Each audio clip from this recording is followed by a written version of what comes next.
Good morning. What is up, guys? Happy Friday.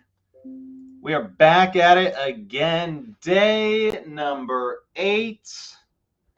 We are here, ready to do some deals. Ready to look at some more properties, do some comps, call some agents. So it is good, man. We got a beautiful day here in Danbury. We got some sunshine. It is ridiculously warm.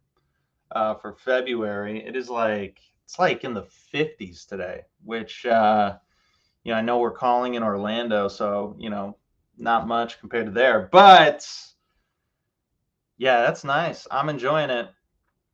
So what are we doing today, guys? I know we've got a few things scheduled. Let me look at my calendar here. That's not until 1 o'clock. So I do have a property. So there's a number of things that happened yesterday. After our call ended. One, Brian, who's been working with me, he's sent some really good leads that he's been working, and one guy in particular that's a wholesaler who has a contract that he's looking to move. I'm waiting until I talk with one of the hedge fund buyers. I think if it's a property that I'll settle, it'll be to one of them. I think it could be a good fit for a rental. I'm not sure about a flip, but the downside is it's in Jacksonville, so it's not really our market.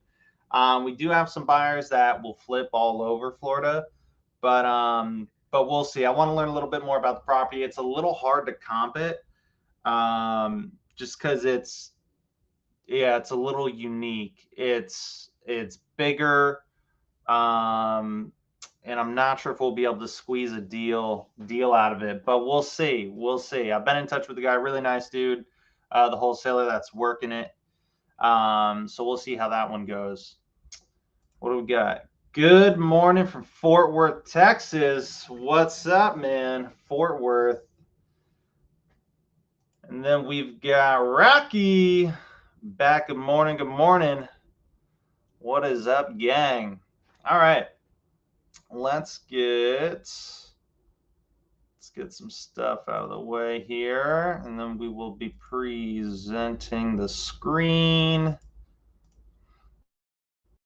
What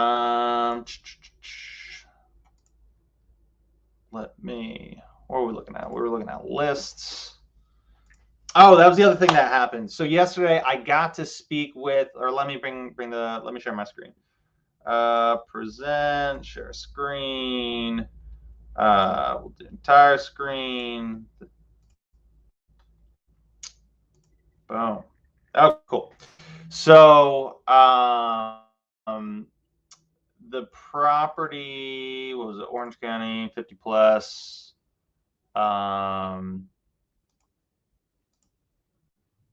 no. We already vetted it. We did pass off vet. Was it this one? Nope. What's that one on? Under contract. Wow, this one's under contract.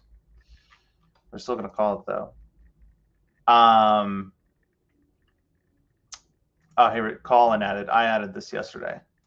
So for this house, we were talking a lot about this house yesterday. So I got a hold of the agent. She called me back yesterday afternoon, and I got to chat with her a little bit. And the conversation went really well. I did not make an offer on it, not like an official offer. I kind of put out an offer range in a way that allows me to kind of feel out the agent and her thoughts on the sellers and what they might be willing to accept or not. But I do it in a way to where it doesn't get them upset, and I do it in a way to where it doesn't really even sound like I'm the one making the offer, because I'm not. I kind of threw out a range of like 100 to 120. And she was like, yeah, no, definitely not. Like, they've already had some like investor offers higher than that, which is good to know. But she said they've said no to that, and like they're definitely not interested in a cash offer at this time. She said the only reason why it's been listed for as long as it has is because it went under contract like immediately in like as soon like it was like I think she said the same day or like the day after it was listed.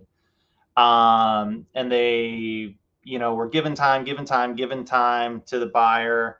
But then their financing ended up falling through. So she's like, so thing was, she was like, it's literally just been back on the market for like a week.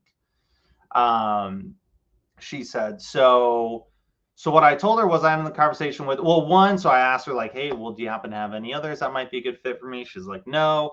I said, great. Well, I'll tell you what, hang on to my number.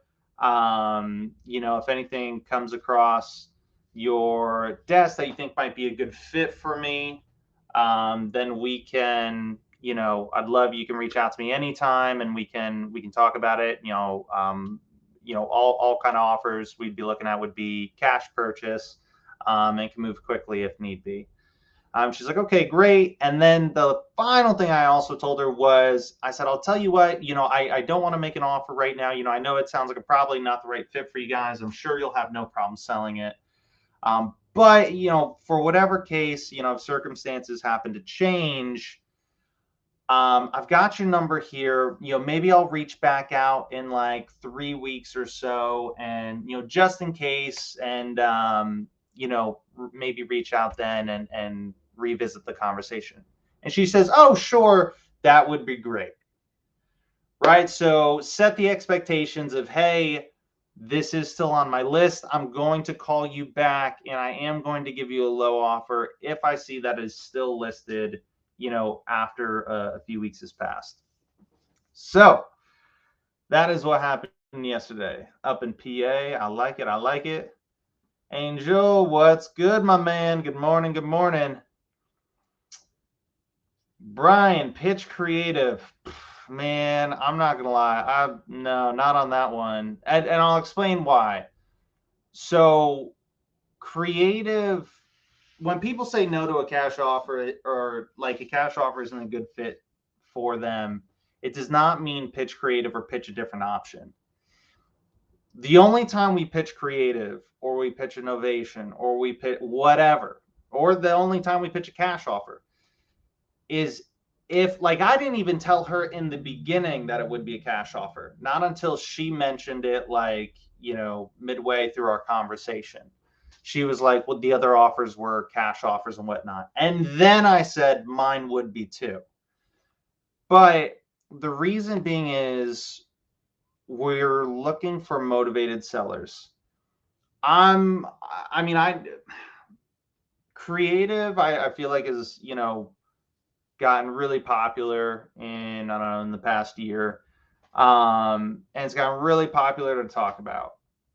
However, I think it is one of the biggest killers for wholesalers, one of the biggest killers of time. Reason being, my experience, what happens is you can talk with the seller, right? Hey, I'm calling about your house on, 5220 Montauk Place.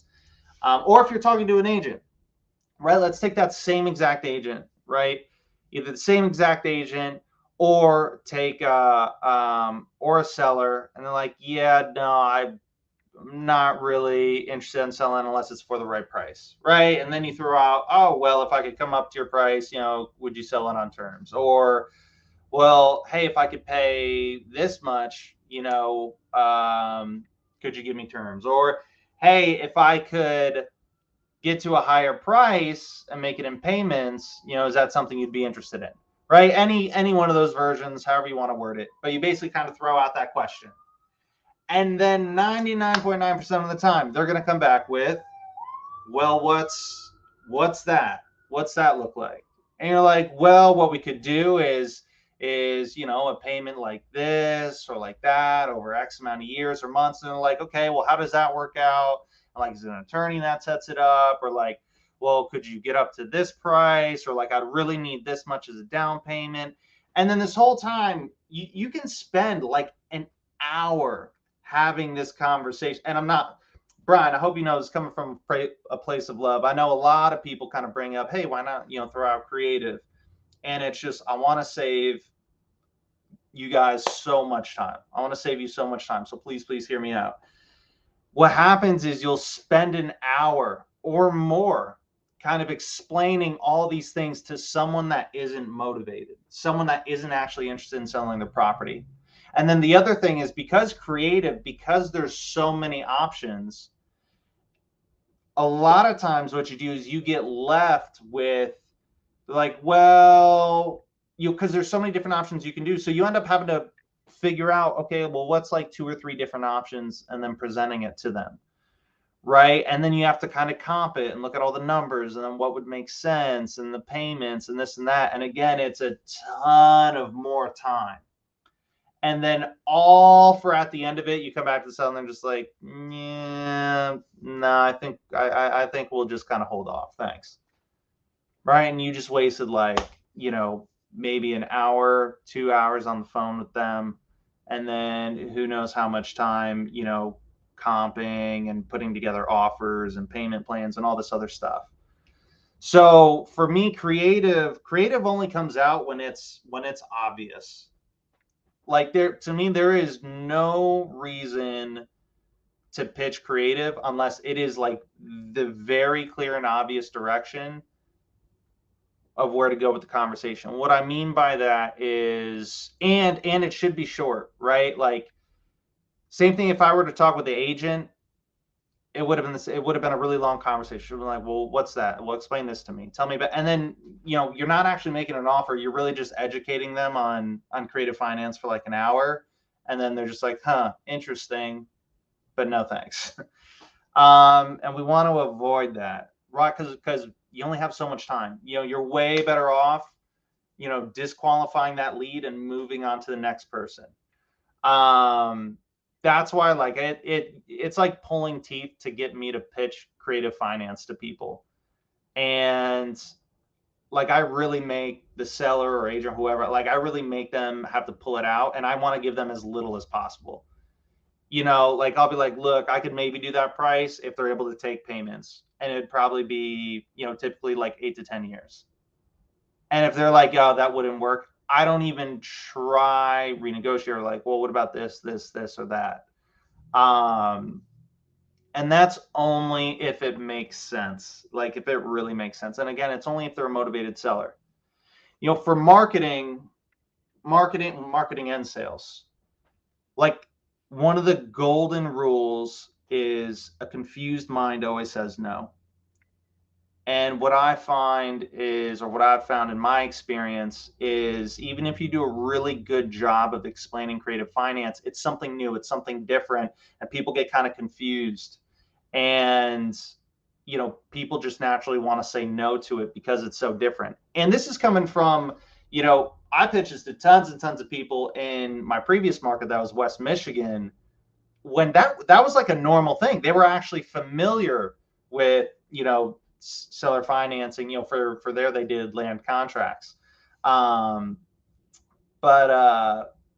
yeah, so that's why I typically, it is incredibly rare that you'll hear me kind of throw out creative finance. That, and it's honestly that, like, depending where you are, there's not a whole lot of guys that buy creative finance from what I've found.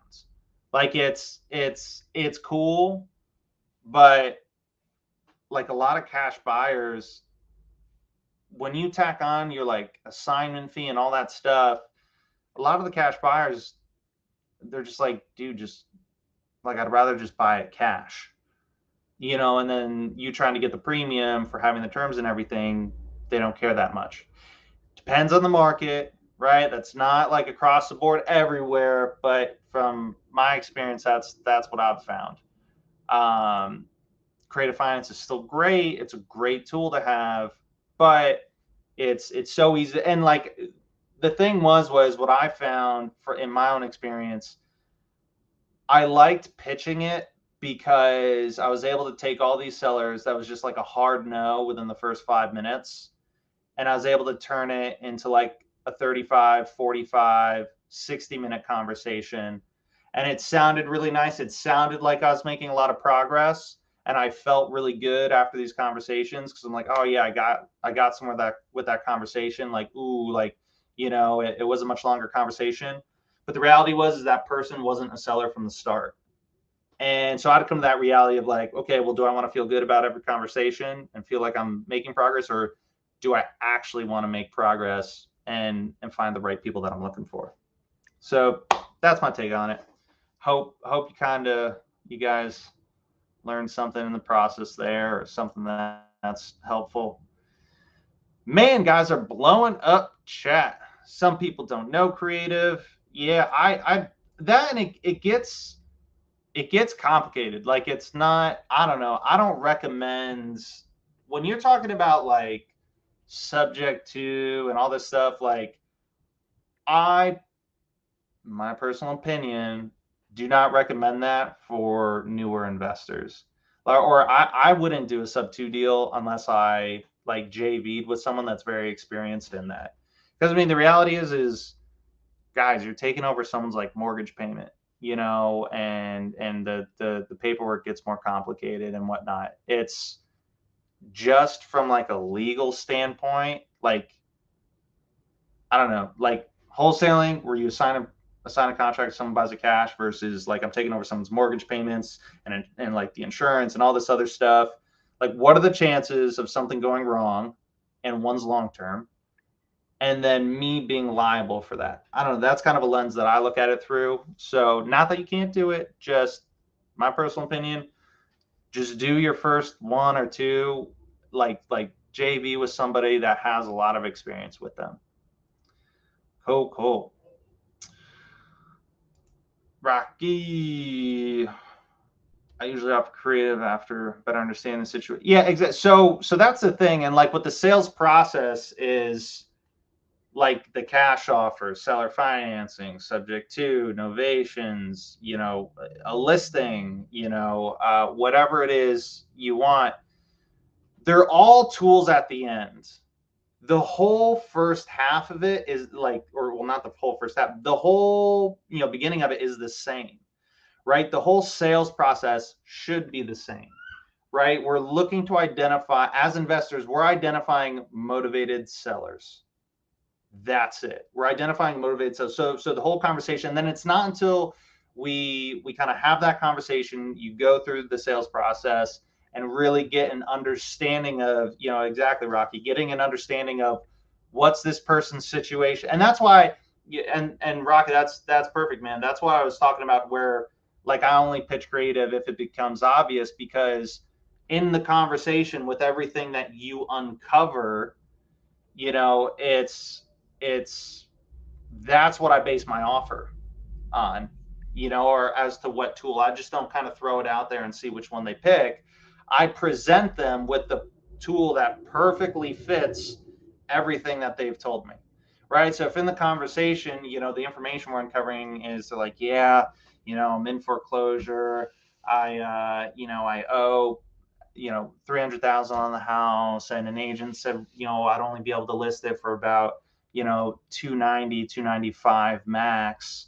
And then I'd have to pay an agent on top of it. And like, I just can't afford that, blah, blah, blah. Right. So, and like, my house is in great condition, doesn't need any repairs. Right. So like, based on that, like, the only obvious answer would be to talk subject to, right? But like I said, the whole beginning of the conversation is the same.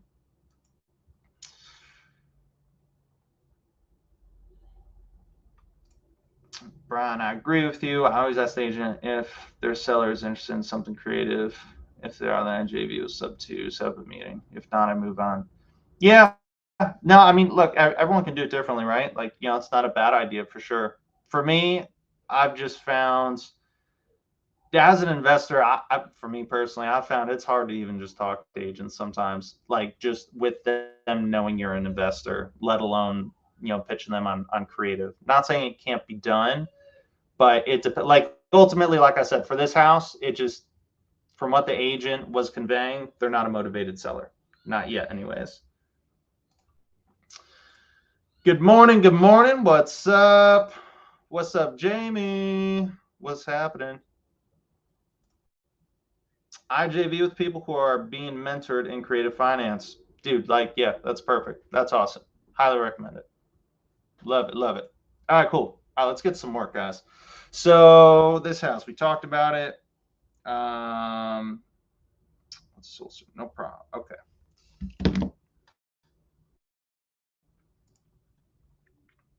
Let's go back.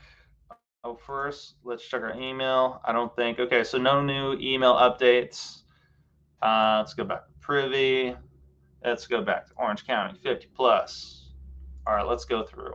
Let's try to be a little bit. We'll try to be a little bit quicker today with the comping and looking through and vetting the properties. Nice. So I just dropped 20 grand. Let's look at comps. Settings, all save. So they want 350. It's 1978. Ours is a 4.3. What's this look like? It sold for 675. Oh, I do not think our house is like that though. This is really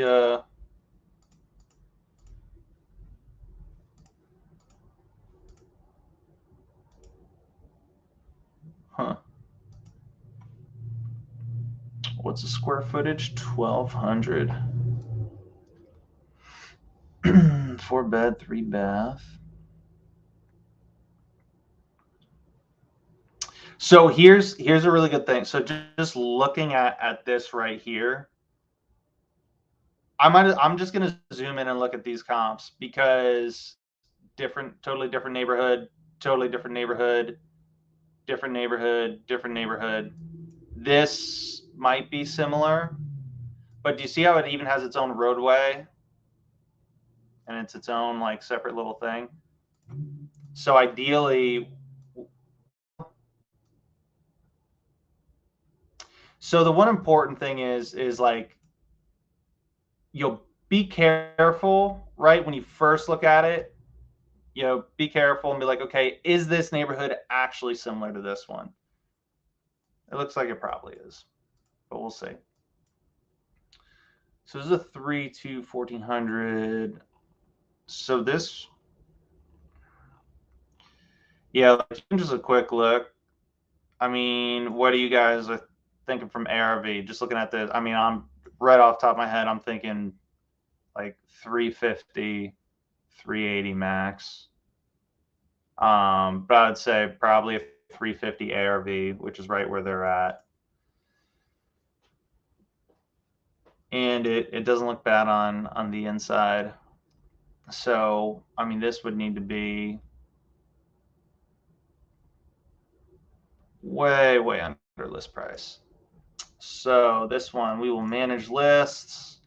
Failed soft bet. Remove from this one. Save.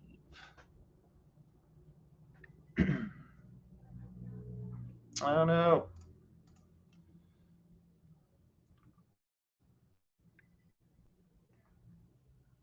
Oh, did it? All right, let's see.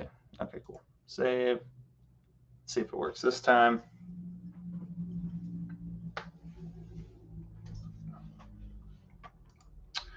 True, because most agents are not even taught how to comp. You know, it's funny. I was a real estate agent for like 2 minutes, literally like 2 minutes. I worked for a commercial brokerage firm in Manhattan for a short period of time. It was crazy. I was still living up in Saugerties, and I was going down by bus, and I had a total of a 6-hour commute a day. And bro, I was dedicated to figuring out the real estate world. So I worked at a commercial brokerage for a short period of time. Realized like, yeah, this isn't what I'm looking for. Then switched to just a realtor, a real estate agent, closer to my home. And I didn't realize like I knew nothing about being an agent when I became one. And so I got my license and joined a brokerage and didn't realize like, oh wow, you just previous now. I'm like, oh wow, like literally it's just you get your license, like, all right, go figure it out. Which is, I mean, fine, I guess, I wish I had some kind of a, I had no idea going into it. I thought there'd be like, some kind of training, mentoring, or, some type of period where you would shadow somebody or something. And it was just like, no, like, create your circle of influence and call them. I'm like, dude, like, what do I like? What's the paperwork even? Like, what does this look like? I had no clue. Where were we? Orange County is 50 plus. Failed saw. Okay, so it did add. So it's this one. It's already under contract. So I'm really not going to spend time looking at it.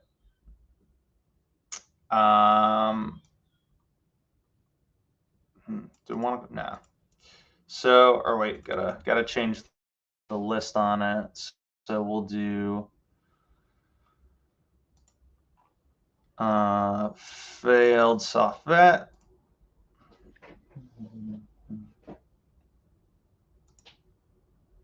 Cool. Next one. Dropped 45 grand in price. Dang. That's gotta hurt. Handyman / investor special. Like that. Let's look at the comps. So this is listed for 364.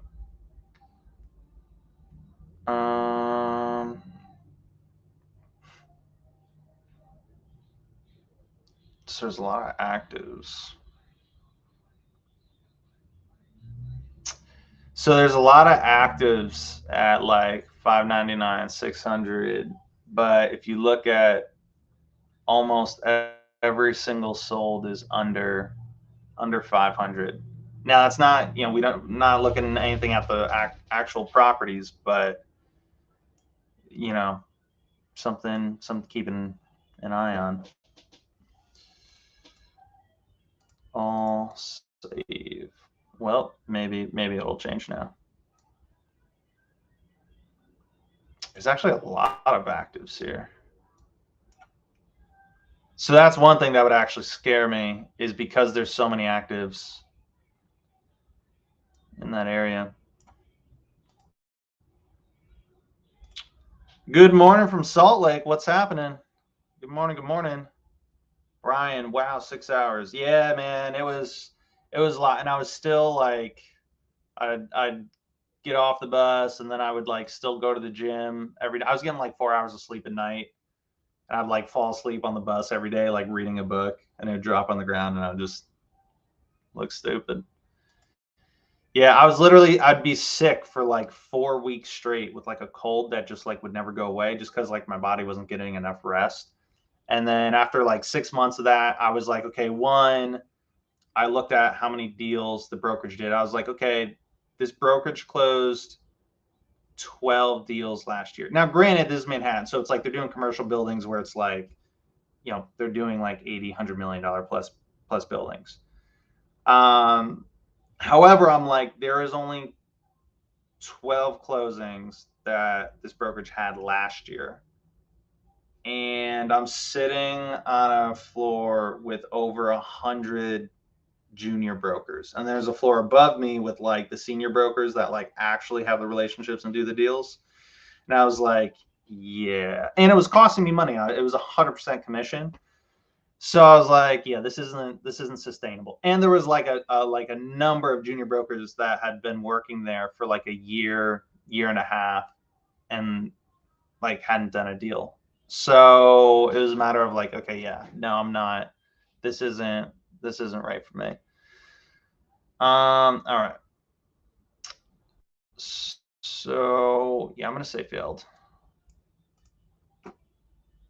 Well, that's in 360.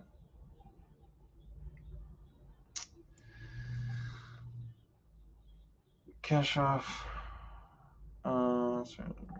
Rehab costs can be included in your loan. You know what? Let's add this one. Just because it said like, so there's two reasons why I added this one, despite like the list price being on the high end, close to ARV. The reason why is because one, they just dropped 45 grand in January.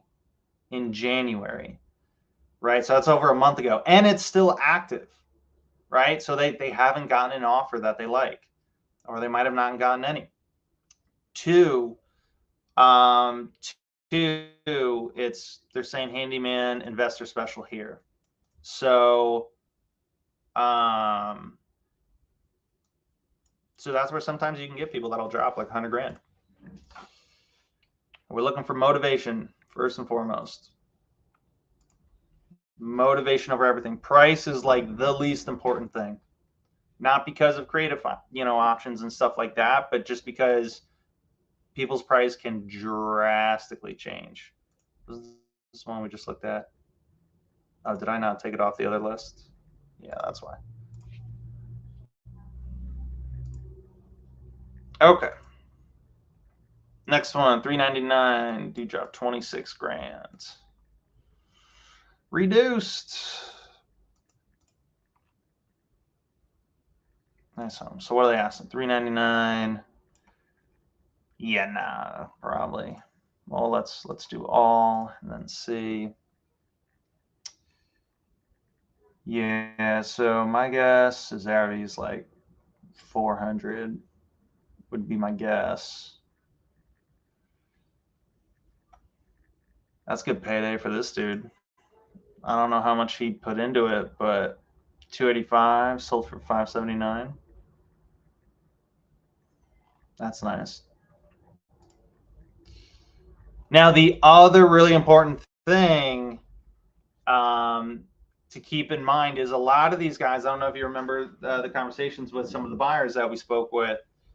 A number of them were like, "Hey, I'm only looking at 60 to 90 days max on comps right now." And some of them were even like, "Hey, we're taking 10% off the top and whatnot." So some of these comps are, that we're looking at could be from 6 months to like a year. So we got to keep that in mind and be really hesitant for like, oh, this is the perfect comp, but it's from like 6-7 months ago. Not saying you can't use it at all to support your argument, but just be ready to get, be prepared to have pushback, right? What we talked about yesterday, be prepared to have that conversation and for the stuff that your buyers might attack you on. Not attack you, but you know what I mean. Okay. So they got 399.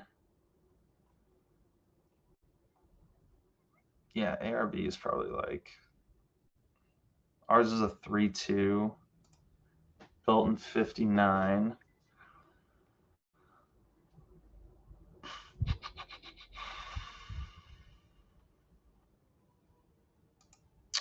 Oh my God, was this? So that's so funny. So let's see if that was what made him get.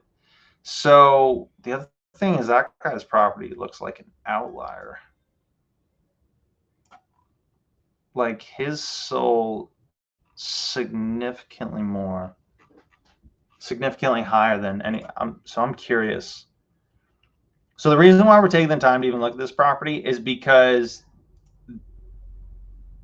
if this could actually be, if this could be the ARV of our property, and the only reason why I'm even considering looking at this rather than just writing it off as like, it's just an outlier, it's just, crazy number, is because it was an investor. Well, this was an investor flip. So that's crazy. So the dude got 5. So now again, like we said with this one, this sold back in September.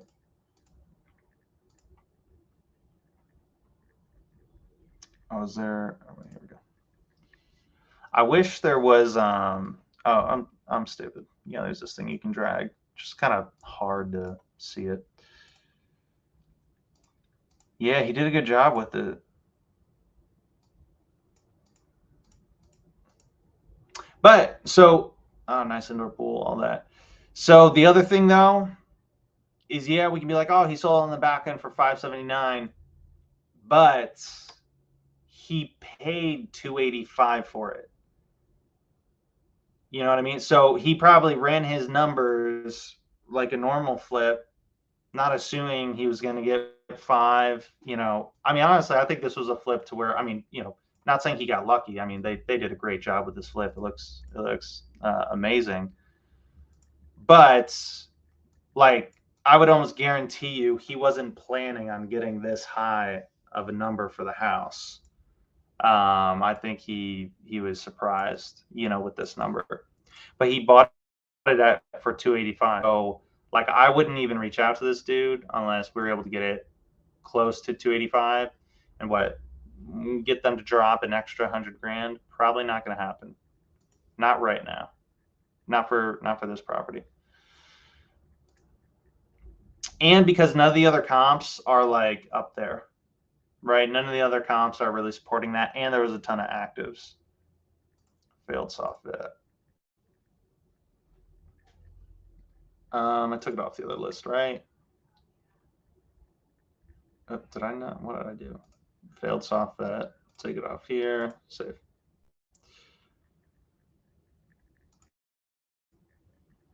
All right. Page Avenue. Oh man, I just got like so excited. I thought this said like 100 grand for a quick second. I was about to be like, we're calling them. We're calling them right now. So they dropped $1,000. Wow, very aggressive of them. So for an end user or investor,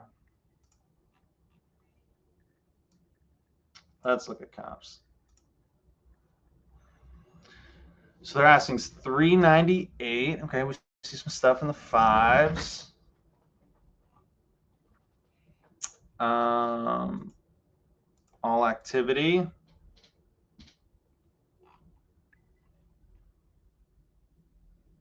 Let's go by year built. Dang, there's some older homes here. So ours is a 70. So what are they selling for here? Like fours, 720. I'd say that's an outlier. Not even gonna look at it. So this was a flip. Dude bought it for 260, sold in the back end for 420. Or well, it's likely a flip if we were to look at the pictures. Ours is a 4.3. That's interesting. They converted it into from a 4 to a 3.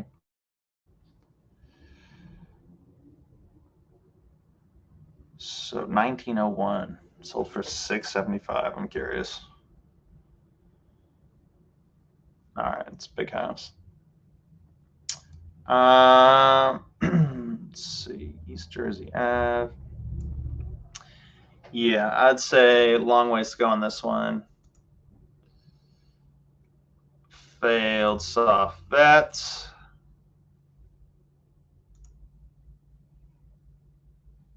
I keep forgetting to take it off. Take it off this list. Save.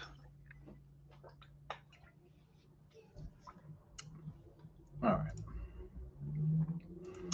Let's look at the next one.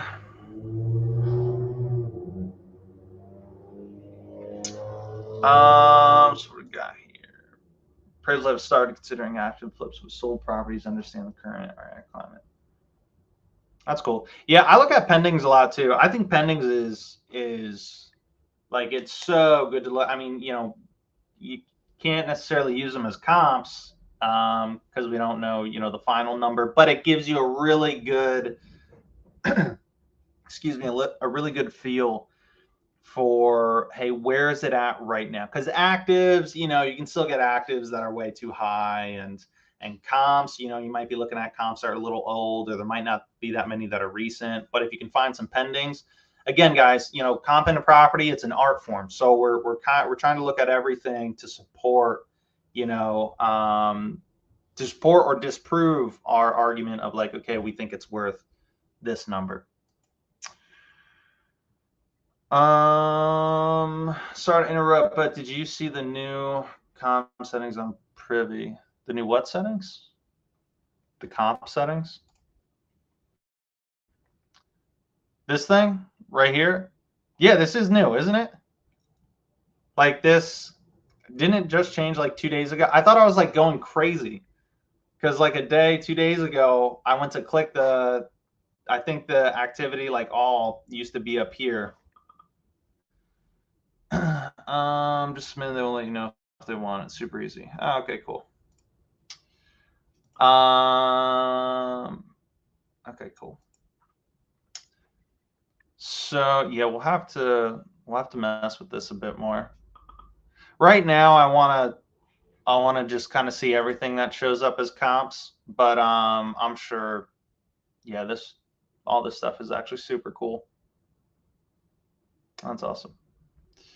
All right, so this property. So we're gonna hit all. We're gonna hit save. If needed, I'll adjust by subtract 10% for any. Yeah, that's a great way to do it too. Yeah, Rocky, what you're saying there, just if you have a comp that's a little bit older, you know, just take 10%, just 10% right off the top, and then calculate everything else. That's a really good way to do it. The new Privy comp feature is awesome. Okay, yeah, that is what you got to say. Yeah, dude, I'm really liking it. I'm still just kind of getting used to the layout and everything. Honestly, I for the longest time I just used like Zillow. I would use like PropStream too. I don't really use PropStream anymore, but like honestly, I mostly used Zillow for the longest time. But this, I mean, you know, if Privy's in your market, like this is so much better, so much better. But if you want a cheap, free way to do it, that still gets the job done, you can use Zillow. You can get away with it. Check out the new comp settings. I think we figured it out. I think I got it. Pennies are great. Shows where the market is trending for that area. 100%. New settings came out today. Okay, cool. So, got it. So I wasn't crazy. So they are these new settings. Yeah, honestly, I was like, dude, it was so funny. So I was like, wait, where's the all activity button? I was like, I just figured this out. All right, let's go back to looking at this property. So we've got you down for the privy calls each Friday with me. Oh, I think I'm doing a privy call with Nate later today. All right, let's look at this thing. So they have a list for 264. Ooh, wow, dropped $100. So I would how do I zoom in? So what do these comps look like? 250. So ours is what is ours? A 3.2, 1,600 square feet. This is a 2.2, 1,500. What are some of these other ones? 3.2, 1,200. Now does ours does not have a garage.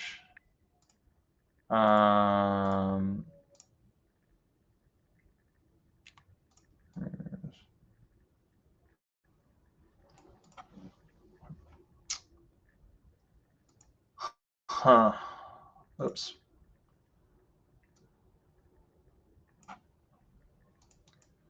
So let's go back. So ours, so we were looking at like this, I wouldn't even use this as comp, like totally different, you know, 3.2, 1,400 square feet. Yeah, that and it's also was built last year, so that's a new build. This super nice house, totally different. Wouldn't use that as a comp. I mean, the thing is, they like the garage is huge.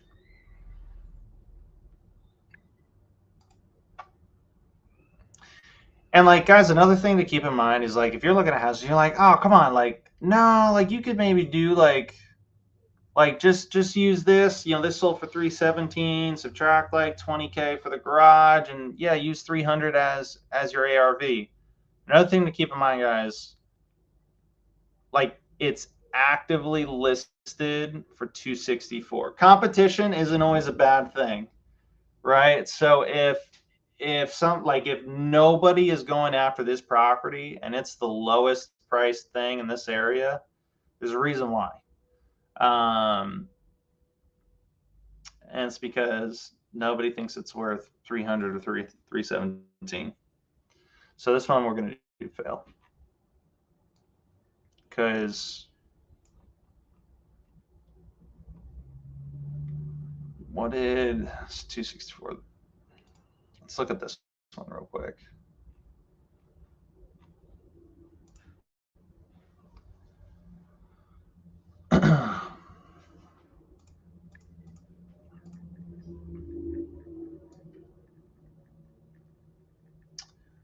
So, or we want before and after. Yeah. So he bought it for 162. I think it was, right?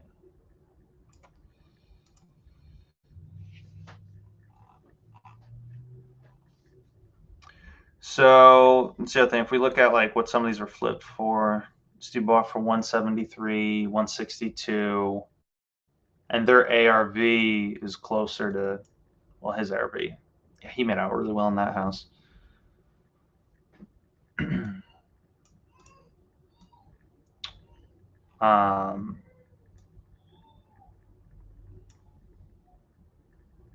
His was also down here, so kind of a different neighborhood, different vibe. So this one we'll do failed soft bets. Get here, boom.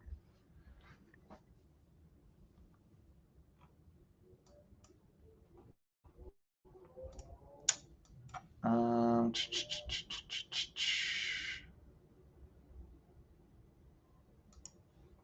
right. Next one, Marietta Street. All right. Yeah, this looks like something I could use some work. Drop 10 grand. Let's see. So they have it listed for 184. Dude, what is people?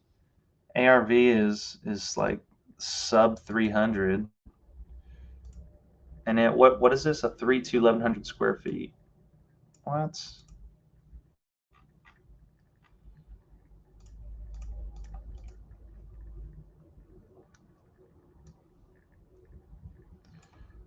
Yeah, that I don't know if that's gonna happen.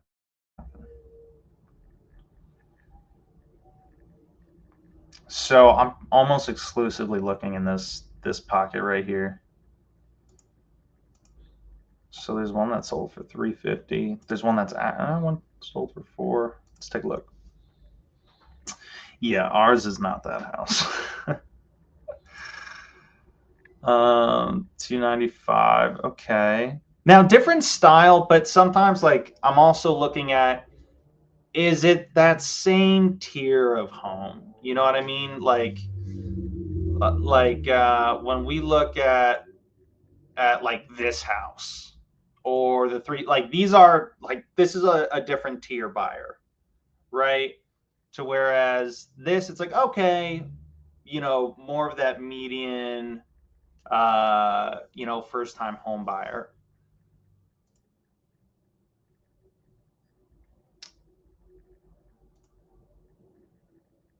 Man, I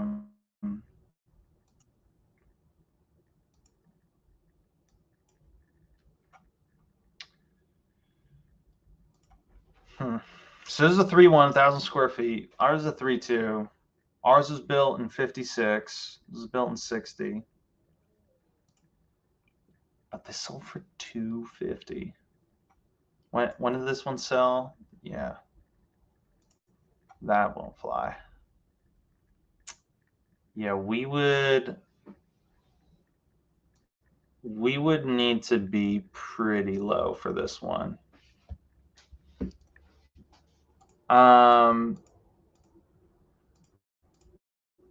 Let's just call anyways.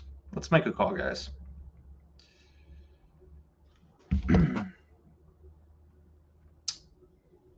Let me gotta move this. Respond back. What is it? Just a minute. Let me know if you want it. Super easy. I don't think they're really trying. By the way, let's do the privy call Friday. We don't need to do a drop call. Okay. You damn privy calls each Friday with me. Yes.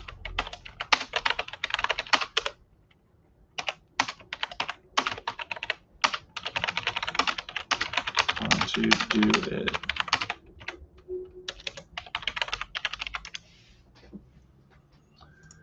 All right. Let's call this person up.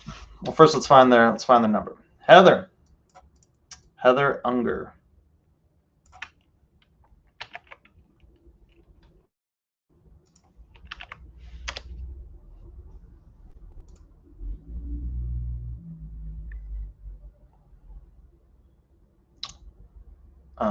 Let's see, is that the same number that they have listed here?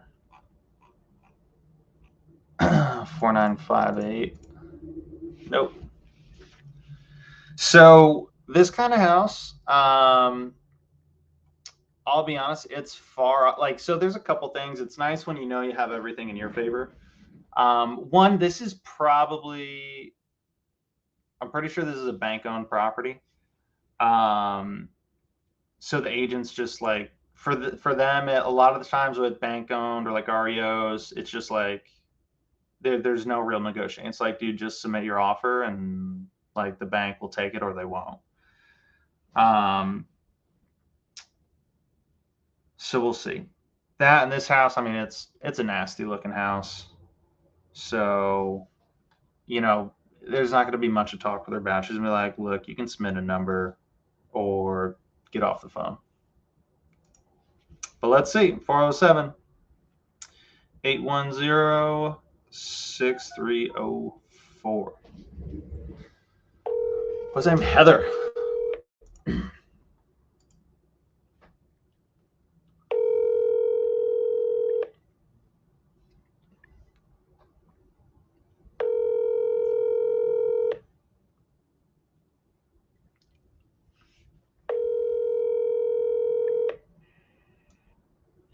Hi, you've reached Heather Unger with Acme Real Estate Florida.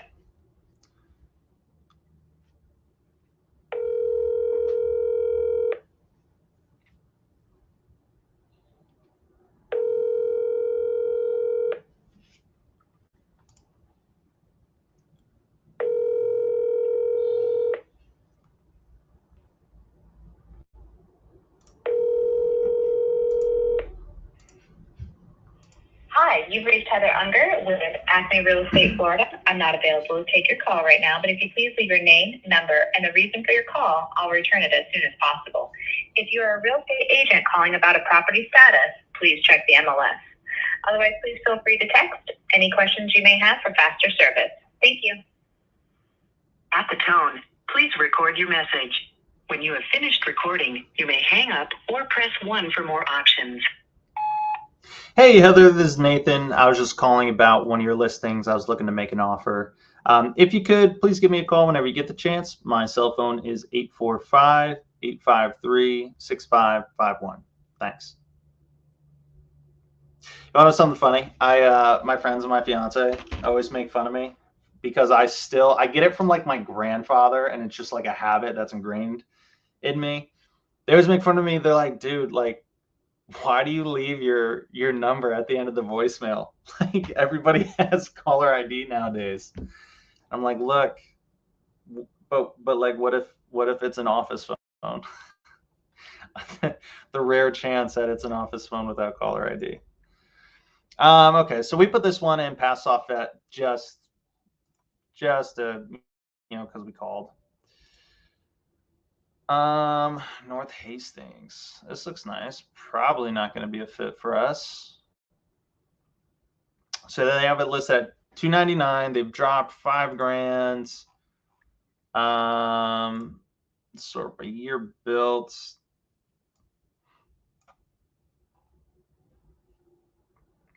Yeah, these numbers not looking too good.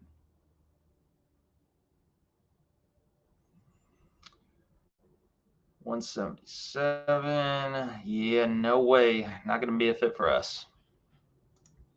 Manage list. Failed. Soft bet. Take off the list.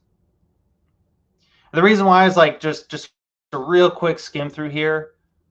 I mean, I'm just taking a look if there's much of anything over three. One, this property, I mean, if it's a really nice listing too, and like it looks really good on the inside, they didn't have a drastic price drop, right? It's just like, okay, they're taking their time, and like this thing will probably sell on the market, without, it might not sell at $299. It might need to go lower, but it's not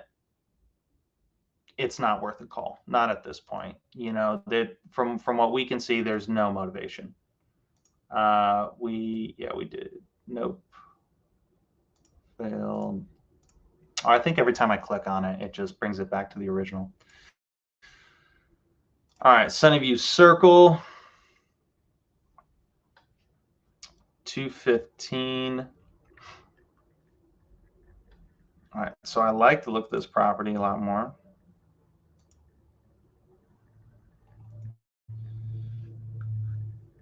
Settings, all right. You guys should hop on the, so Nate and I, we have the privy call today that we'll be doing probably at some point this afternoon. I don't know exactly what time, but I know if you guys aren't able to catch it live, try to, but if not, watch the replay, because all the questions I kind of have while doing this, I'm going to try to ask during the call. I don't know if Nate will have the answers, and I'm not sure if Benson will be there with us or not. But I'd love to ask a little bit more about kind of the process. All right, let's sort through here. So 215 is what they're asking. We got a 3-1, 1,300 square feet, 1962. Let's see. Okay, I like these up here. Let's look a little closer. How do I zoom in? So sold for 251.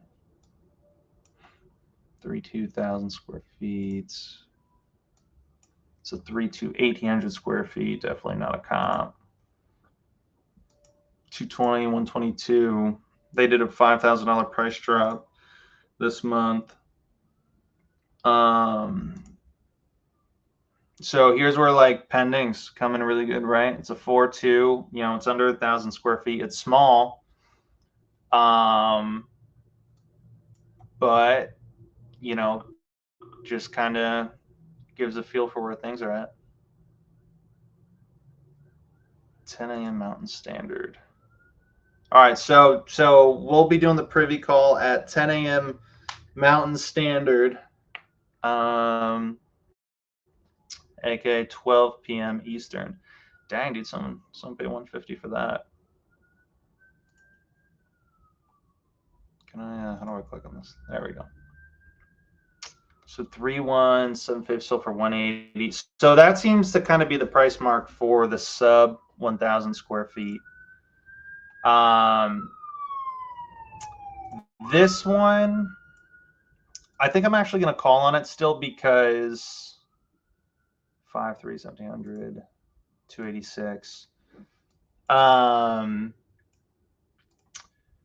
Because it might still be a good fit for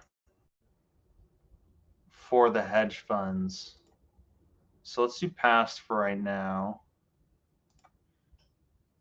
And we'll call and see. And again, I mean, look, guys, it's not the end of the world. This is supposed to be it's supposed to be quicker than what I'm doing it at right now. But I'm kind of going through it slow and trying to explain to you guys what I'm looking at.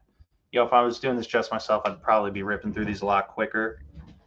When in doubt, just pass it and call them.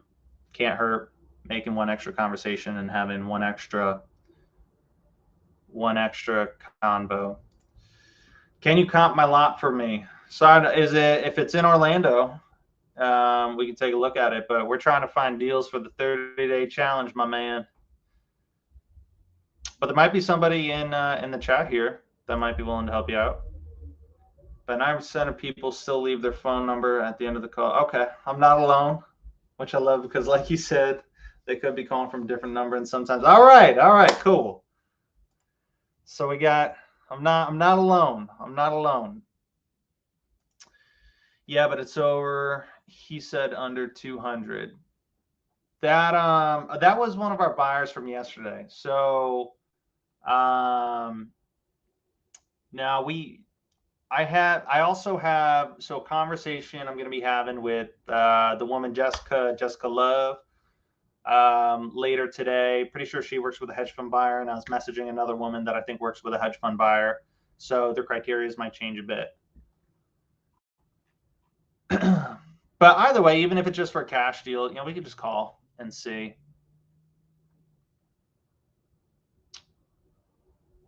All right, let's look at some comps. 250. So it's listed for 31,000 square feet, 1957. Settings, all save.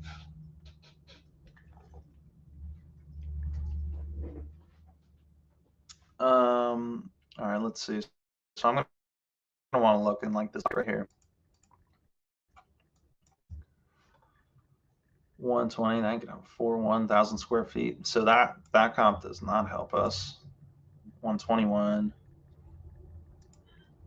192. Let's see, what's this? 324. It's 4 to 1,800 square feet. Yeah, I'm gonna say.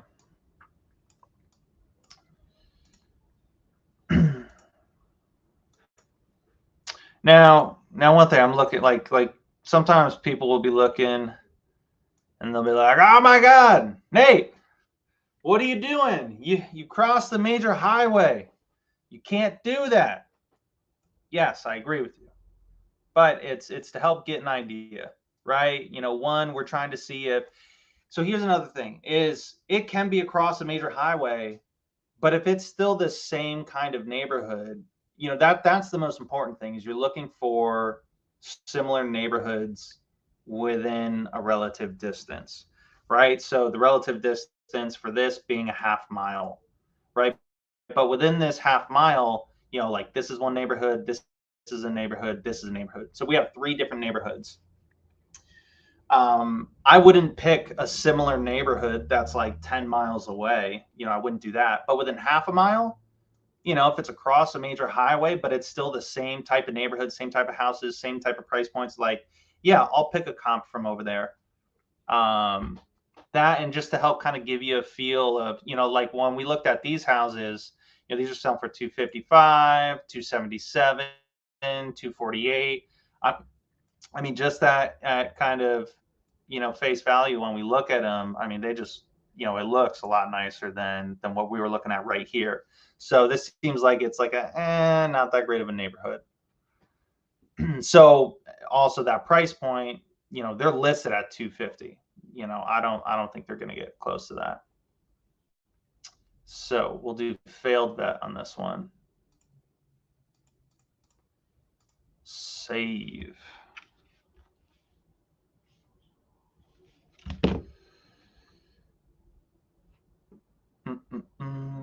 All right. Let's exit here. On to the next one. Coriander Drive. This is a nice house. Probably not going to be a fit for us. Let's look at some comps. So 389. Yeah, it's like the highest listed home. The highest that's sold. Let's just look at price point real quick. So I've got some stuff in the fours. Okay. So 285 and sold for 390 on the back end. Yeah, I wouldn't be able to make an offer on this. It's doesn't need any work. Oh, and it's a 2-2. Are these other homes 2-2s? No. Oh yeah, no. This is like literally the worst home in the neighborhood. All these other ones, except for like this one, that sold for 288. So let's take a quick look at that. This house is probably nicer, but man, that's gonna hurt if those people have 100 grand to fall still. Either way, we're not gonna waste our time with that one. Failed soft vet. Save.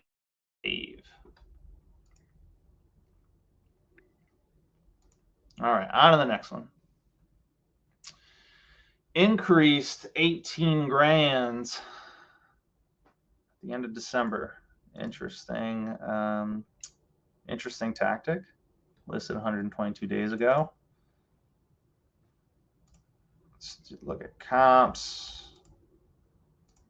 All save.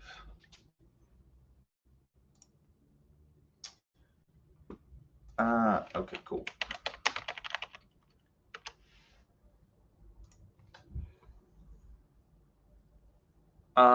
Let me real quick, Facebooks. Let me message this guy back. Potentially, bro, this kid. So this guy responded to. I posted in a couple more groups that, hey, I'm looking for people to help out. Like I'm doing this challenge. Here's what I'm offering to kind of teach you sales, mentor you, blah blah blah, for 30 days. And this person responded, hey, saw your message. I'm interested, and so now we're trying to find a time to like hop on a Zoom call.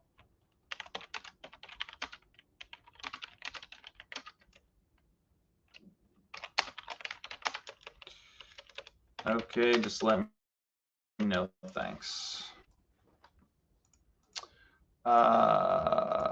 Privy. Anything? No. All right. So we put all in here. Yep.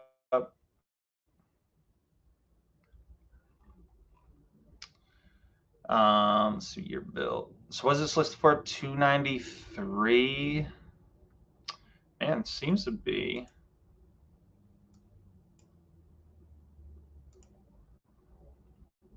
Let's look at some of these. Let's actually just start at the top here. So ours is a 3.3, 1,500 square feet, 1920 out. Okay, so it's old. It is old. I think it's the oldest. So that doesn't help it. That's probably why.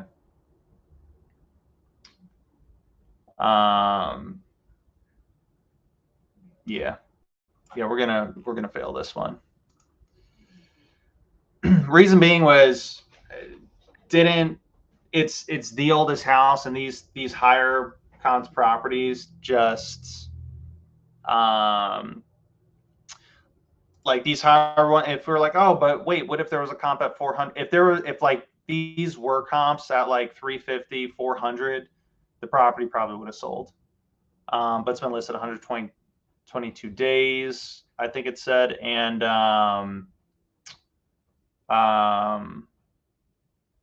what was I gonna say? I can't remember. Oh, and it's 1920. So the other thing, one thing to keep in mind is, I think I mentioned it before, but like weird houses, awkward houses. Like I don't even like messing with those or waste my time comping them. Like unless it's for like a ridiculously low price. And the reason being is because you can. Oh, man, my son. It's that nap time. My son's crying. The reason being is like, yeah, if you can comp it based on beds, baths, square footage, and you're like, oh, this home's kind of similar, but this one's like really old and just everything's weird with it, just like the layout's super awkward. Like there's usually so many things like wrong, like nothing's ever really done right. And like rehabbers just, they're like, yeah, we get it. Like on paper, the numbers pencil out. They're like, that job is going to be an absolute nightmare. They're like, no thanks. So yeah, we're not going to mess with this one. We're going to put this one failed, move this. Are you having any issues with the price batch lead says estimated value, or what the owed on the property? I've been having some issues in my areas as far as the price and what was owed. I don't even look at estimated prices like ever. Like on batch leads or prop stream, or like they just, it's kind of the same thing with like the Zillow's estimate. I mean, the Zestimate has come a long ways. It's a lot better now than what it used to be, but um, I almost don't look at it at all, just because they're never spot. And like, to be fair, it's really hard for them to be spot on. Like you can't, like I said, like it's an art form, right? And the estimated values are just kind of a ballpark, looking at a number of things within that neighborhood. So it's never going to be, a perfect exact number. Yeah, so I'd say never really look at, you can look at the estimated value just to get like a really quick idea, maybe, like, but even Zestimate sometimes, like sometimes I'll look at a Zestimate just to get a ballpark idea of, like, if the Zestimate says 150, I'm not expecting this house to be, in the 500s. Or, vice versa. If the home's estimate says 500,000, and a guy's telling me, hey, are you able to take 250? Okay, it's significant. Like, am I missing something here? What, right? So you just kind of use it again, like everything that we're talking about, just like another little piece to help kind of make your argument. Batch said one house I looked at, so there was 102 equity, but there wasn't any. The agent had to list it overpriced just to get his fee. Yeah, I mean, same thing. So it's like, not, you'll find that a lot. Like a lot of times, not all the information is 100% accurate. Um, it's the data is the best that they're able to get. But it's definitely, they're gonna find errors with stuff. So that's why you always got to like double check everything. Okay, thanks. No problem. No problem. 10:14. You guys know what time it is. It's tea time. All right, give me 60 seconds, guys. I'm gonna go grab a quick cup of hot tea. And then we're gonna come right back at it. This property we wrote off. Let me go grab a hot cup of tea, and then we'll come back and we'll get back to it. All right, 1 second, guys. Be right back.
All right, we are back.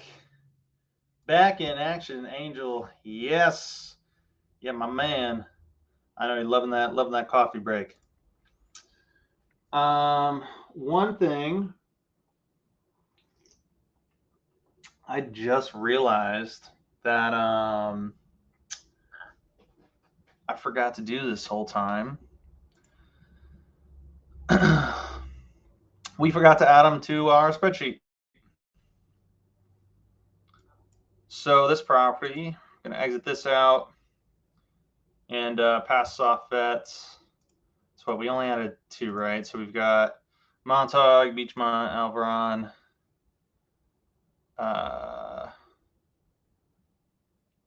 Let's do Sunnyview.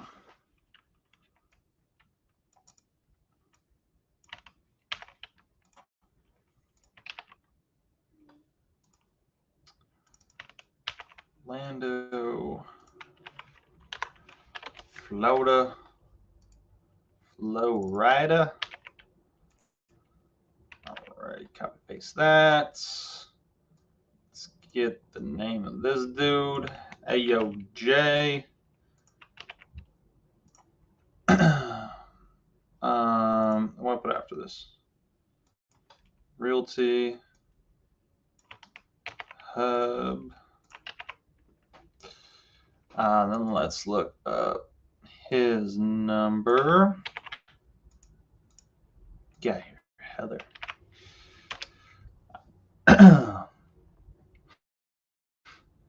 Oh, man, you guys are, my face wasn't there this whole time. Could have been anybody talking in the background.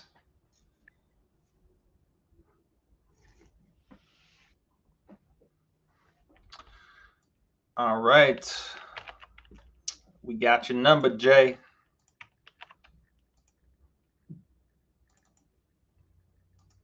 All right.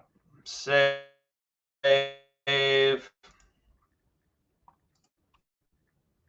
So Sunnyview, Marietta Street. Copy, paste, land.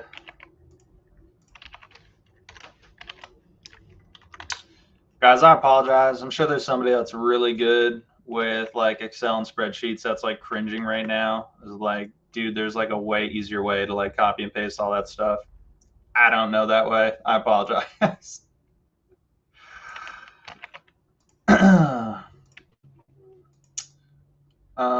Heather Unga. And then we gotta relook up her number because I exit out of the page. Silly me. Silly me.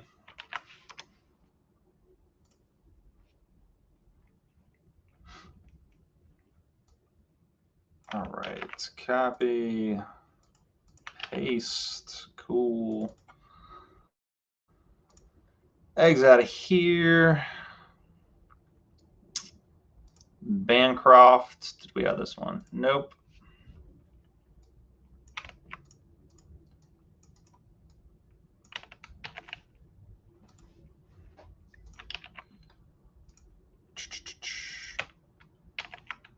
Oh, also, was it last night? Let me check real quick. Yesterday, yeah, it's his number, right? Yeah, so yesterday evening, finally got to speak with Ryan, the guy from that title company we've been trying to get a hold of like every day for the past week. Really nice dude. Really like the conversation I had with him. Sounds like, rockin' title company. Another really great guy. I mean, honestly, if you guys are looking for title companies in Florida, like we talked to a number of really good ones, but there was like 3 or 4 in particular that were like, yeah, these people are legit. He's definitely one of them. For sure. yeah, the conversation went really well. The way it kind of ended, when asking for buyers, he was like, yeah, I'm kind of careful with, because he like exclusively pretty much works with wholesalers, like almost exclusively works with wholesalers. All right, Mohammed, we got your number. And he's like, yeah, some guys are like really touchy with like, I got to be careful with like what buyers I kind of hook you up with, which makes sense. Like some guys are like, it's my buyer from my buyers list.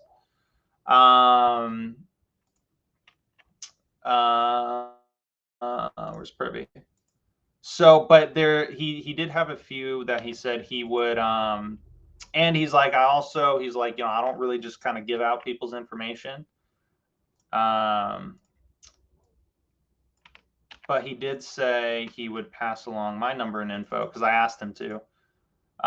He said he'd be happy to kind of pass on my info to the buyers and let them know. He also kind of threw out there, he's like, hey, I work with a lot of guys, and a lot of buyers. He's like, if you ever need help getting a deal sold, he's like, you can reach out to me anytime, and I can throw it out to my buyers list. And he's like, I'll just like, it's cool. Like, I don't need a cut of the deal or anything.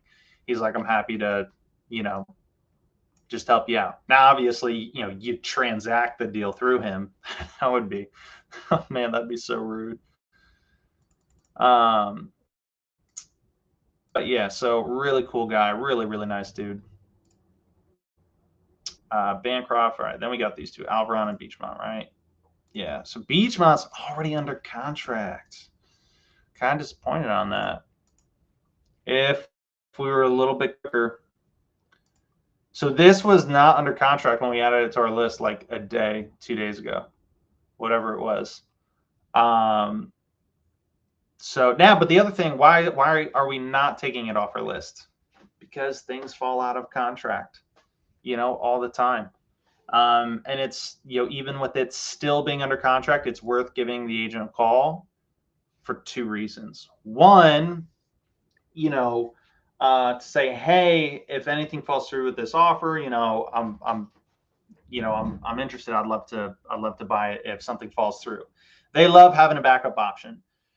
2, I want them to, because they'll be happy to let their seller know that.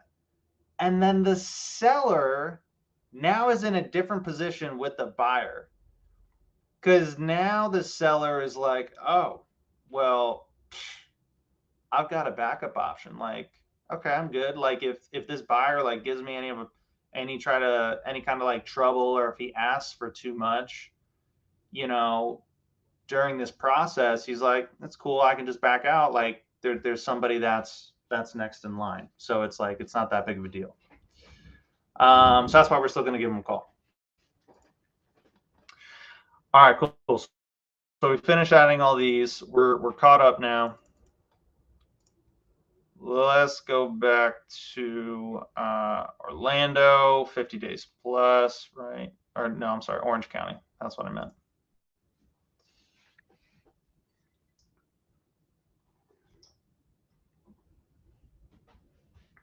All right, this one's under contract.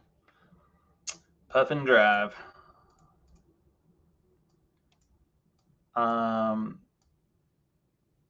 Yeah, I mean, someone's probably buying this to live in it. Would be my guess. I'm just gonna. It's already under contract. Yeah, it's right in that price range. Failed soft bet.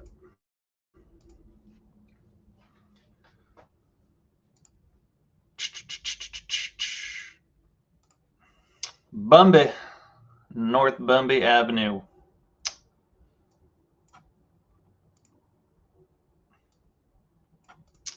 Living on North Bumby. I don't know why, but I feel like you can only say this street name with kind of like a southern accent to it. Find me over on North Bumby. 3,500 gross rent. What? Really?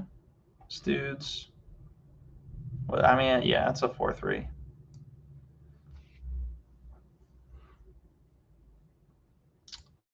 Let's take a quick look at comps. So they got listed for 375. They dropped it 24 grand this month, so that's cool. But it also means it did not sell at 400. So, well, we got some pendings here. So 474, 450. Let's look at all. What year? Ours is in 1951. Okay, there's some old homes here. 750. Let's just take a peek at it. That's cool. I don't know if I'd say it's 750 cool, but I guess it's cool.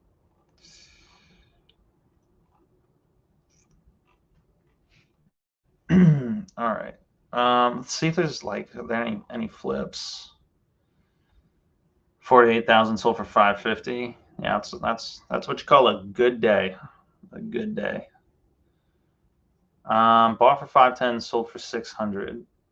That my guess is that is not an investor. That would be my guess. Bought for 265, sold for 1.1. That's a good day for somebody. Now, honestly, the funny thing is this might not have been a good day for somebody. Somebody might have put 350, 400 into a rehab, and then between hard money and closing costs, they might have lost money, right? So, one thing when you guys get into flipping and looking at numbers, you got to look at all the numbers because they all have a big impact and they all cut into that bottom line. And that's why, same thing with wholesaling, right?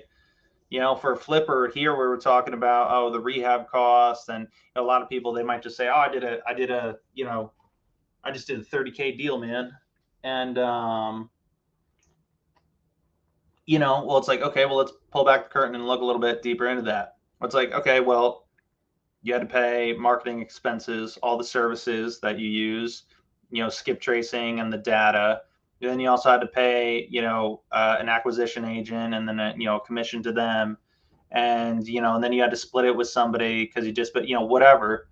And then at the end of the day, it's bro, you lost money, or you made $2 grand, right? And there's nothing wrong with that, but it's just, just kind of really know all your numbers, and that's why we're kind of doing the challenge the way that we're doing it, is because we're showing how to do this business with 100% profitability, right? Because a $30,000 check and paying for all those other things, you'll probably keep less than if you do a $10,000 deal with zero expenses.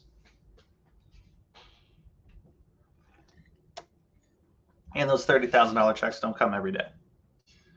$10,000 ones, you can find those a lot more frequent. All right. So this house, I don't think this is going to be worth our time. When, yeah, it's not much we can do with it. Yeah, this is nice. And it's, it's a rental.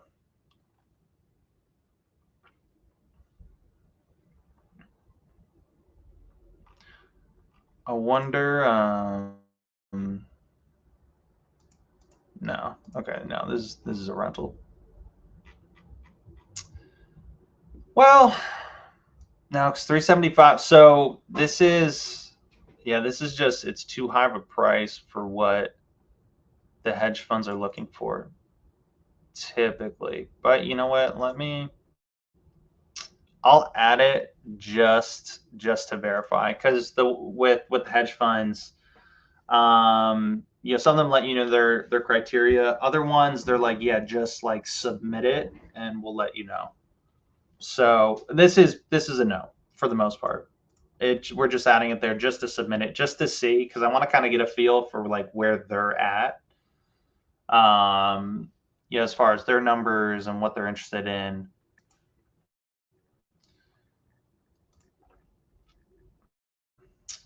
Bel Air Street. All right.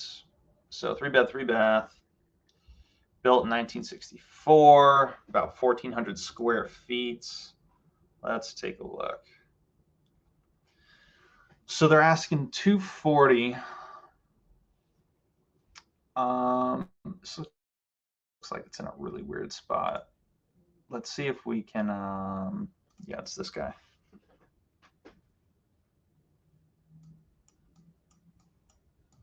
Okay, no. I wasn't sure if it was gonna be like right on top of like the major highway. Okay, so it's right there. Okay.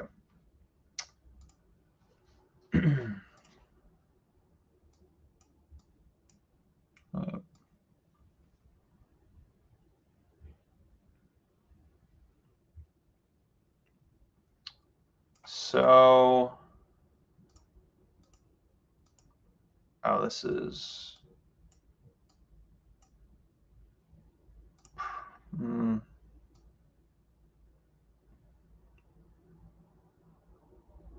I guess it's probably a bank owned.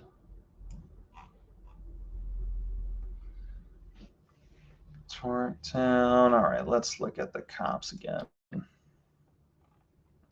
Settings, all save.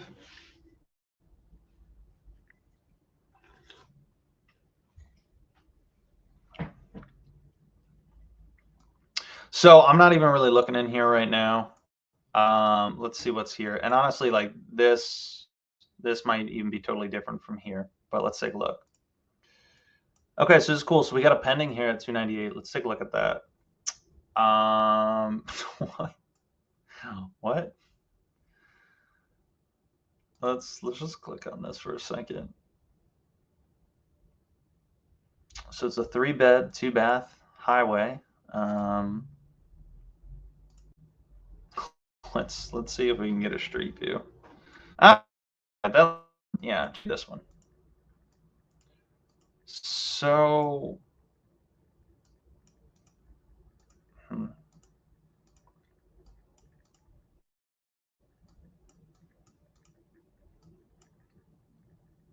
okay.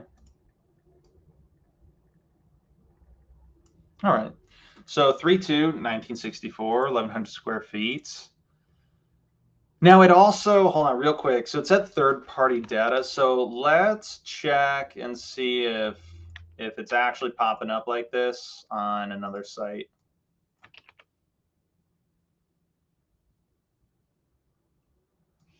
Did I? There we go. Yeah, Angel, you caught it. Third party.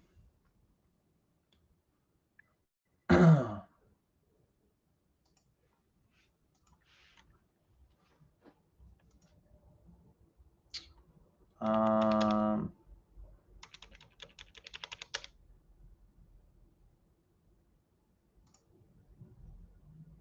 okay, here we go. It says off market. Let's try Zillow.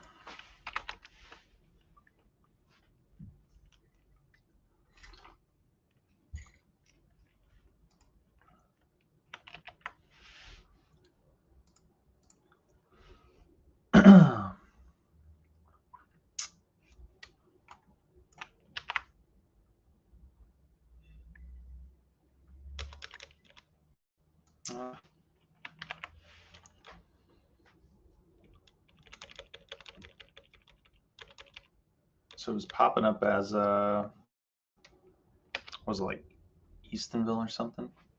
Or Eatonville?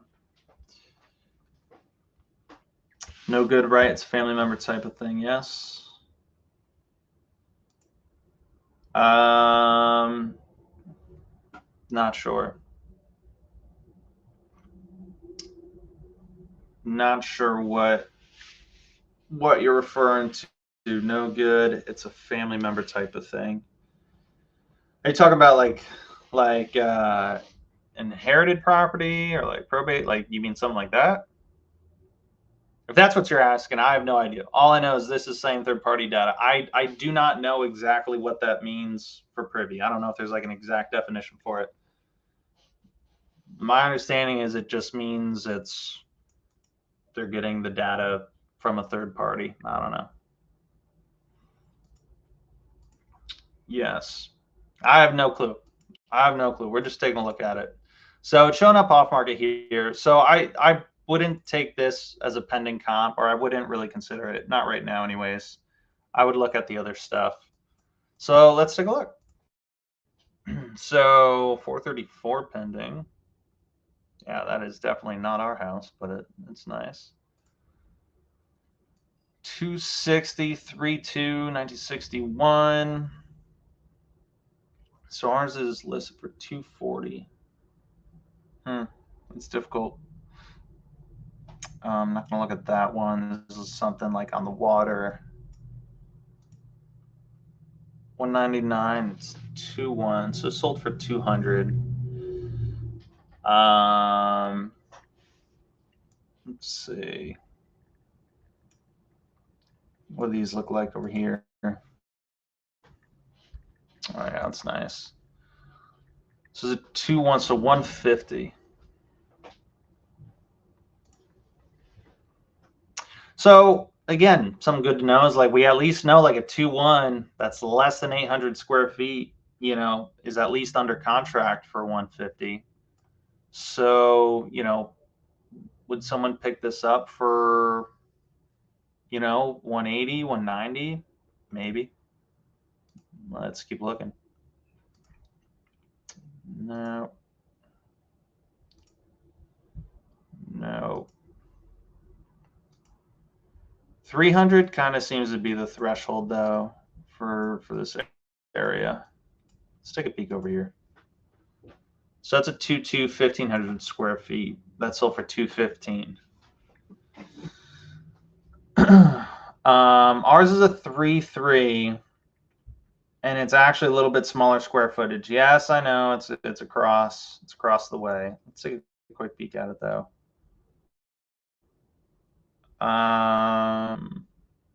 It doesn't look bad on the inside. What's the outside look like?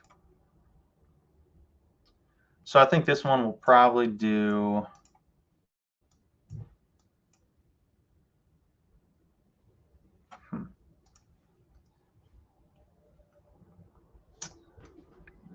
Let's see, 220. You know what? We'll call on it. Why not? We'll put it in past. Just because I like that sub, like that lower price point.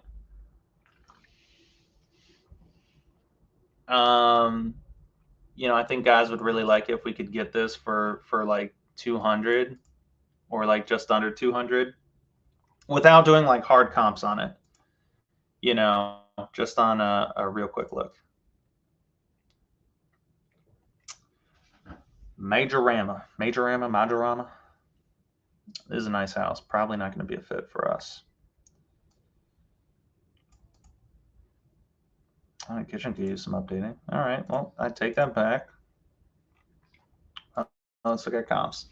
So it's listed for 340, 3-2, 1,400 square feet, 1989.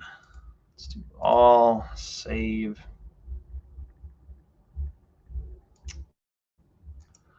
Dang, a lot of pendings. So let's look at some of these. So this is nice. This is what we want to look at for like a comp. Like if we look at our house, let's go back.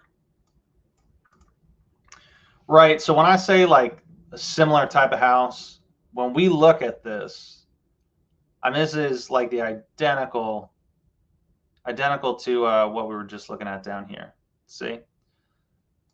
So let's look at this one.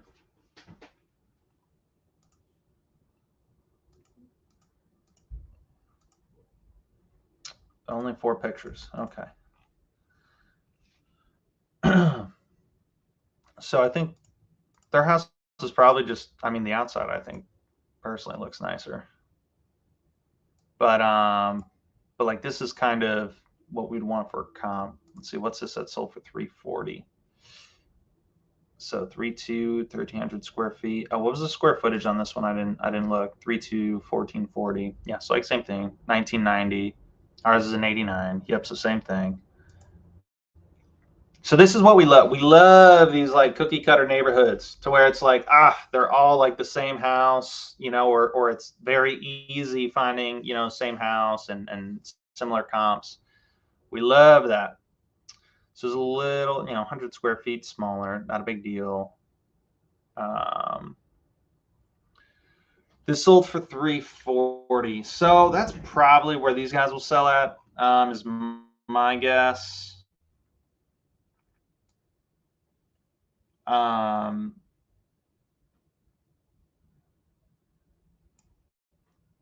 Yeah, like it looks like a solid neighborhood where it's just everything's like really tight as far as the numbers. There's not like a huge spread. Ryan,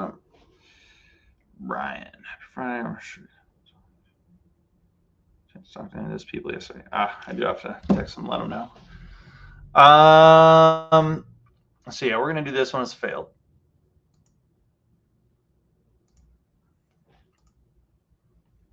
Now, some of the ones were like this one I failed. The last one I was like, it doesn't hurt to call it.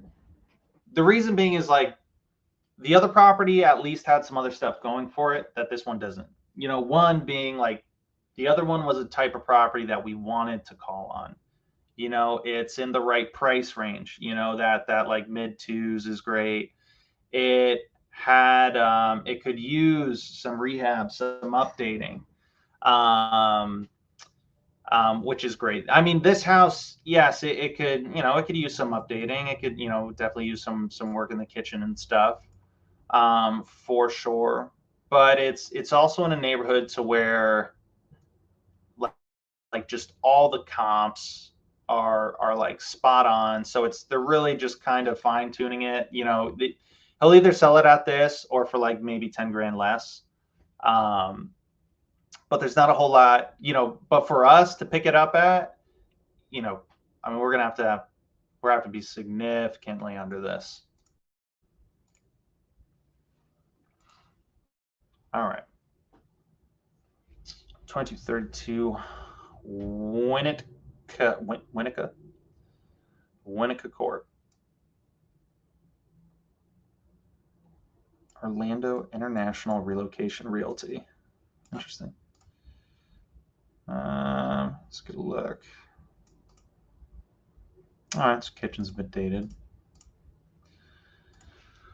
Let's look at comps. Settings, all.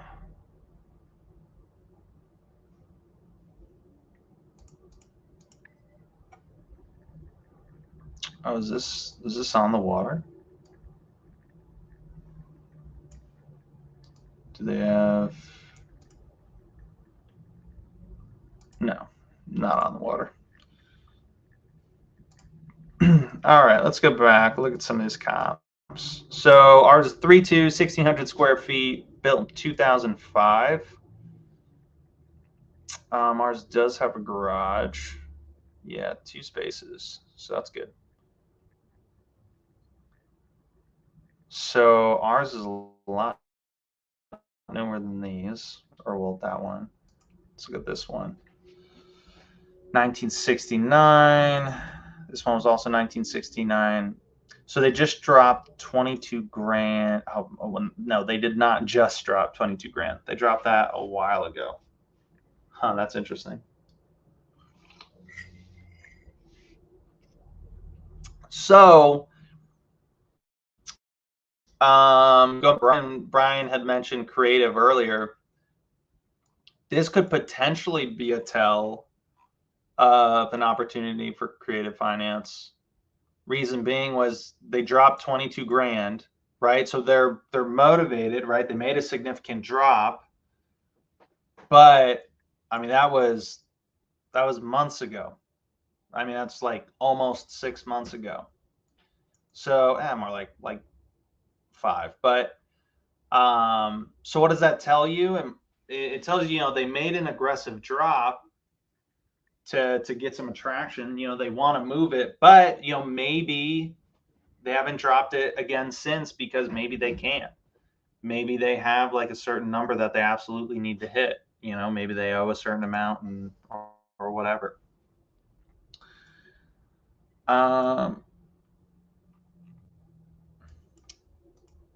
So, just for the sake of the creative call, we'll add it if it pops up. But I think they're probably right around like they're listed at right around the ARV. Now, like here's the other thing. Now, guys, remember we've mentioned the comps and like rehabs, right? So we looked at this house and we are like, oh, the kitchen could use updating, this and that. But not if none of the other comps in this neighborhood are in the same condition. If all the other comps in this neighborhood have the same kind of dated kitchens like that, I wouldn't put in a new kitchen. Or it would be risky to do that unless we find comps supporting like, oh, if we put in a kitchen, we will get X amount of dollars more. Right. But if there's no comps to support that, if nobody else has like, updated or flipped one of these houses, if no one's put in like newer kitchens and whatnot and sold it at a higher price, then you're taking a risk. Right. But you at least know, okay, well, we can keep the kitchen the same. It doesn't have to get updated, and this is what it would sell at.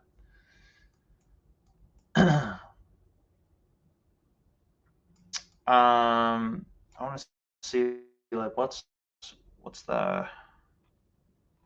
So this dude bought for 170, sold for 360. That's a totally different house. 165, sold for 376. It looks different, but it's still, I mean, it's a 5. Never mind. Totally different house. 2,700 square feet. So, but like that's another great thing to take in consideration. This is a 5.2, 2,700 square feet.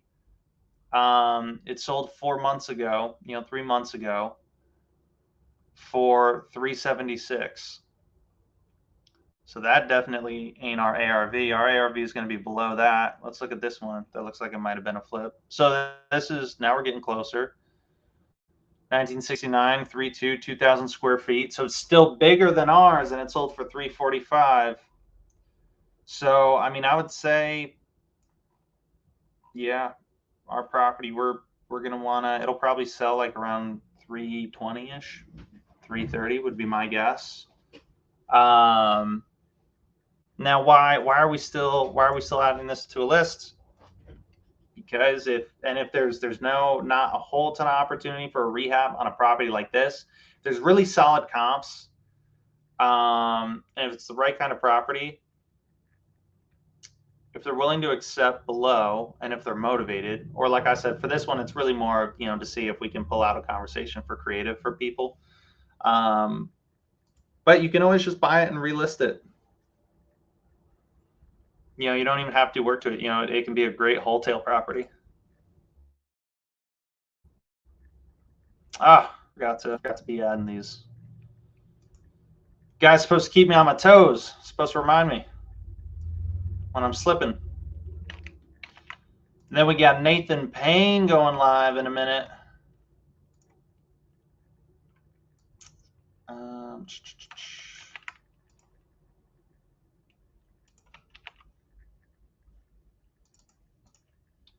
All right, Lanessa Betts.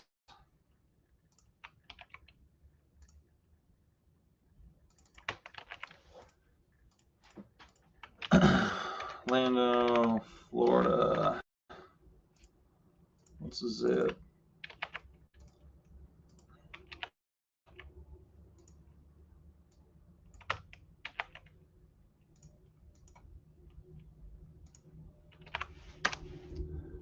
All right, let's get her cell phone. Lanessa. All right, I'll take it. Let's see, is this the same number on Privy? What was this one? 8047. Oh, my screen's froze. There we go. Nope, different number. Okay, good. I'm gonna save, and then there was one more that we forgot to add.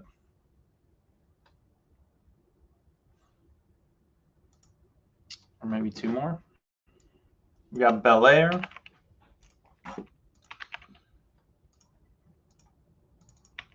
What we're doing is we're trying to, like, you know, get in the groove, go through like these whole lists, and then we want to, like, you know, do a session of like just calling. And the reason being is, I mean, you can do it either way, but just for efficiency.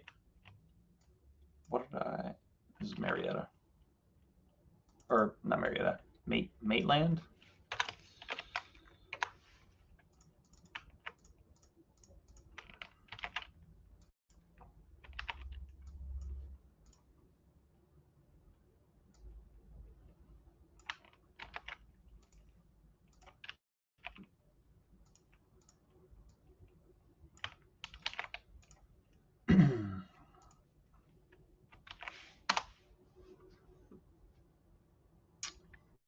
Realtor.com. Probably that right there. But let's see. Mobile.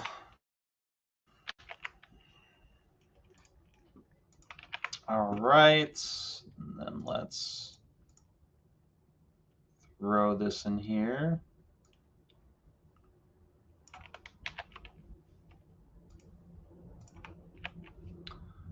Save. All right, then we got just one more, I think. We can get, yeah, we got to get Bumby, North Bumby.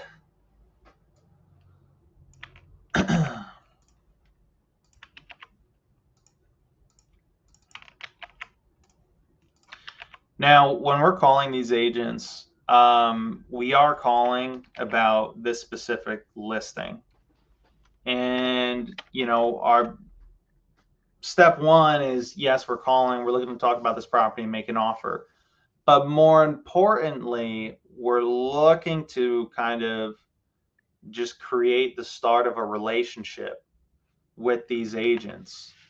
And we're going to be putting them into our CRM or into your spreadsheet or whatever, and keeping track. And you're going to want to follow up with them, you know, on a continual basis. You want to stay front of mind with them. You want to reach out. You want to touch base, because we want them to send us whatever new deals come across their desk. We want them to pocket listings, off-market stuff, all that good jazz. And ultimately, we want to build up, you know, kind of a database of relationships that keep bringing us, you know, recurring revenue. So instead of just talking to a seller and it's like you get one deal, you do one deal with them and then you're done, you got to go find a new seller and doing that every single time. Well, imagine finding an agent to where they bring you, you know, 2 deals, 5 deals, 10 deals, you know, and then imagine having, you know, 50 agents that do that. It can get pretty crazy. But that's the hopes. We'll be testing it out. Then we got to get a number. Got to get a number for this guy.